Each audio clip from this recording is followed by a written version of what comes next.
What up, YouTube? It's Coffee. Back with some Bills content, some NFL content. What up, Yak? What up, everyone out there? It's been a minute. I've been lacking on my NFL, my Bills content, but we're back. Gonna talk some Bills, some draft talk, some world records, all kinds of stuff going on. Thanks for watching. Make sure hit them buttons, subscribe, all that. But let's get into it. First up, we got Dion Dawkins, Jersey star. You already know. Love this dude, man.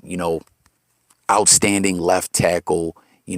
Great player. Loves his teammates. Loves being a Buffalo Bill. I just love what this dude brings to the table. Brings a lot of energy, a lot of swag. You saw recently he was trying to advocate for the Bills to bring back Richie Incognito, who was kind of like a mentor to him, but I don't think that's going to happen. It doesn't seem like it. And we're probably better off, man. Incognito, his career might be just about over. But anyways, man, you see him turning up for his birthday, having a lot of fun. Singletary, Mckenzie's there. A lot of the dudes there just having fun. What is you talking about, Isaiah?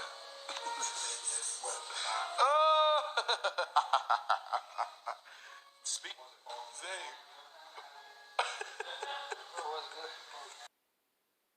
All right, so you see that footage, man. They're clowning around, having a good time. It's just, as I said, as a Bills fan, it's just so good and refreshing to see the camaraderie and brotherhood and family aspect that this team has. And I really feel like Dion Dawkins, is a big part of that. He just seems like a really great team guy. And people, Isaiah Mckenzie doing the, remember that was like the Victor Cruz touchdown dance in that week 17 shellacking we put on the Dolphins when he had, 3 touchdowns or was it 4? He was doing that a lot. So I just wanted to share this with all my fellow Bills Mafia. But moving along, let's talk draft. So as always, guys, tap in, hit the comments. That's what these videos are all about. Hearing what the people got to say. Draft week is here. I've really been lacking on my NFL and Bills Mafia content. But everyone, share your thoughts on the draft, man. For the most part, it kind of felt like with discussions within, the Bills online community and what we had been hearing, the talks, it's just like, best available pick or best available guy on the board when it comes to that pick. I know a lot of people wanted to see us, make additions to the offensive line. I've heard a lot of people say, let's keep adding to this defense. I mean, people are kind of all over the place. We got a really great team. And I don't know. I just kind of feel like this year with the Bills, it's not as like precise with where everyone's leaning or who everyone wants to see us take. But please comment and let me know who you want to see us take with that number 30 pick. But there's been a lot of talk going on lately. I'm sure you guys have seen, as Albert Breer reported, that the Bills want to get Travis Etienne with the number 30 pick, running back out of Spiller, running back out of Clemson. Man, and immediately when I hear Clemson, I'm thinking running back. It just brings me back to CJ Spiller. Like that year, it felt really unclear to me who we were going to take. As draft day got closer and closer, it felt like more mock drafts were like leaning towards the Bills taking Spiller. And sure enough, we did. A lot of people don't know Killer Cam almost came to Buffalo. Not really. I'm saying he ended up going number 1 overall. Believe it or not, guys, I really wanted to see Tebow as a Buffalo Bill.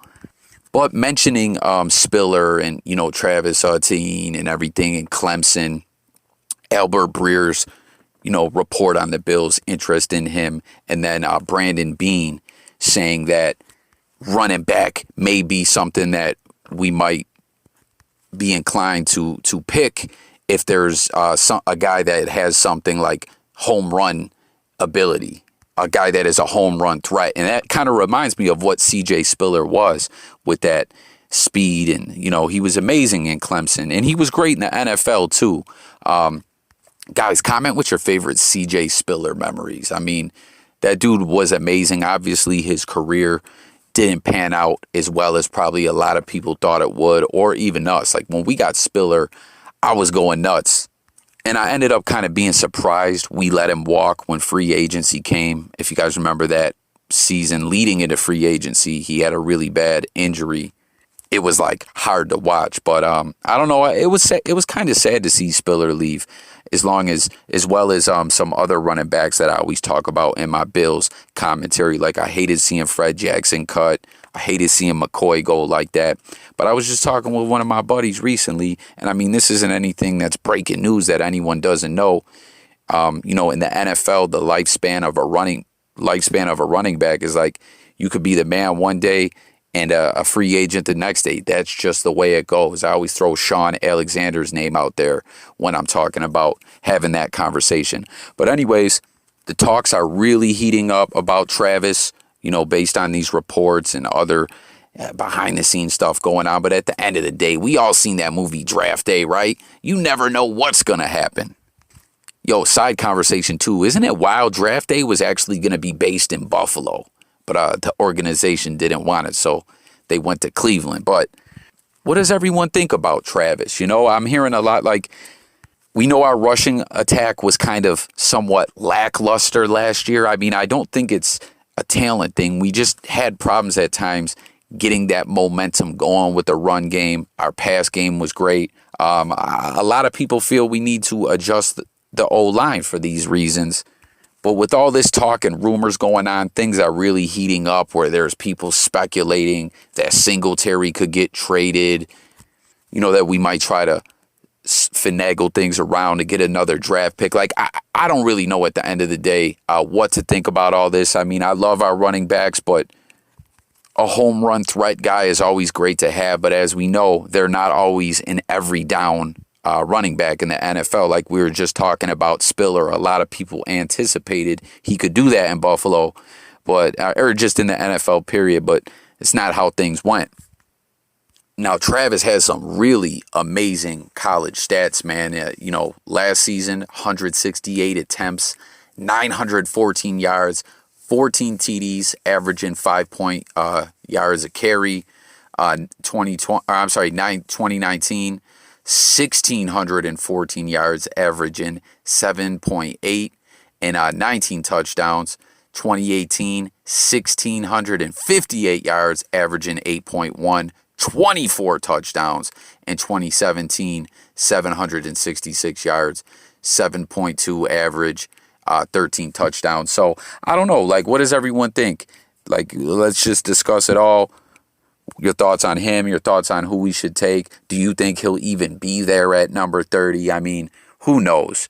The draft is always so damn unpredictable. I haven't checked out that many mock drafts, but, at the end of the day, no one knows what's going to happen. But I really want to get the comment thread going about all this. So tap in. And if you're new to the channel, guys, it's all about talking with you guys. We cover a lot of sports over here. I have another channel where I cover a lot of music and other news, but I'm very interactive in that comment thread. So let's get it going.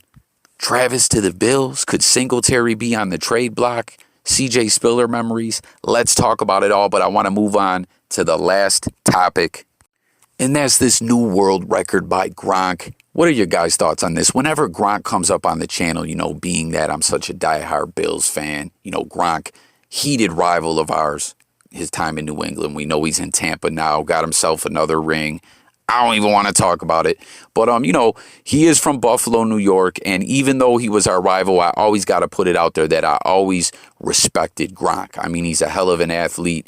He's done a lot. I can't be a hater. Got to give the man his props. But I lost respect for him when he took that cheap shot on Trey White. And, didn't even really half-ass apology. But anyways, the world record, 600 feet in the air. They drop a damn football out of a chopper. Get to the chopper and catch the football. You know what I mean? Teddy Bruschi was there. A lot of people were there. What do you guys think about this?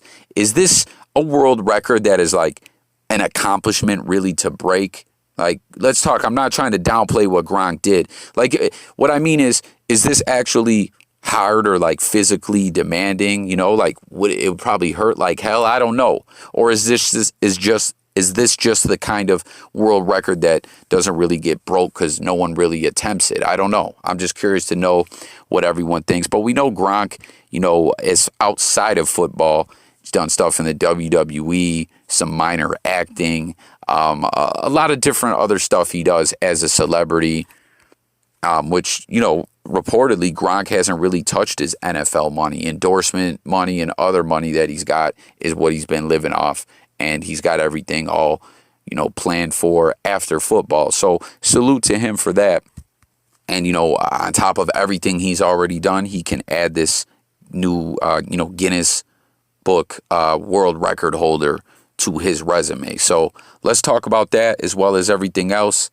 You know, even if you're not a Bills fan, I'm interested to hear from everyone. I thank you guys so much for tuning in. Please subscribe to the channel, guys. Like I said, it's a very interactive channel. I love talking with everyone. I love making these videos. I'll catch you guys on the next one. Go Bills. Let's talk about the draft.